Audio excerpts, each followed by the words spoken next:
Welcome to my channel infinity maths. మనం A intersection B యొక్క Venn diagram రాసుకుందాం.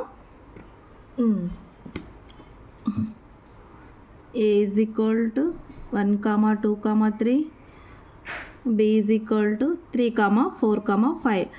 ఇక్కడ intersection అంటే ఏలో ఉండాలి, సేమ్ బిలో ఉండాలి.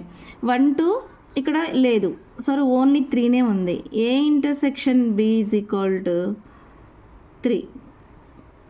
అర్థమైందా? ఇక్కడ ఏ అనేది 1, 2, 3 ఇచ్చారు, బి అనేది 3, 4 ఇచ్చారు.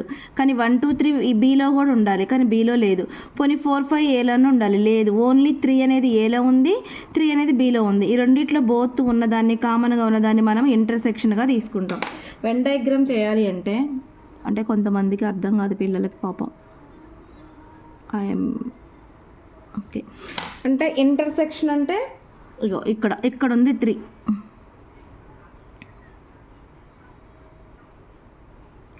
అంటే ఇది సారీ ఇది 3 వేసినాం, ఇది 3.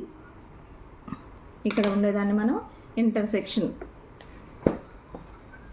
ఏలో 1, 2, ఇది 4, 5. ఇది ఏలో బీలో 3 మాత్రమే ఉంది. 3 అనేది ఏలో బీలో ఉంది, దీన్ని ఇంటర్సెక్షన్ అంటాం. So A intersection B is equal to 3. నేర్చుకోండి. essay 1లో 2 మార్క్స్కి 4 మార్క్స్కి ఇస్తారు, యాజ్ ఫర్ మోడల్ పేపర్ ప్రకారం. Okay, thank you so much. Please watch my channel, like and share and subscribe.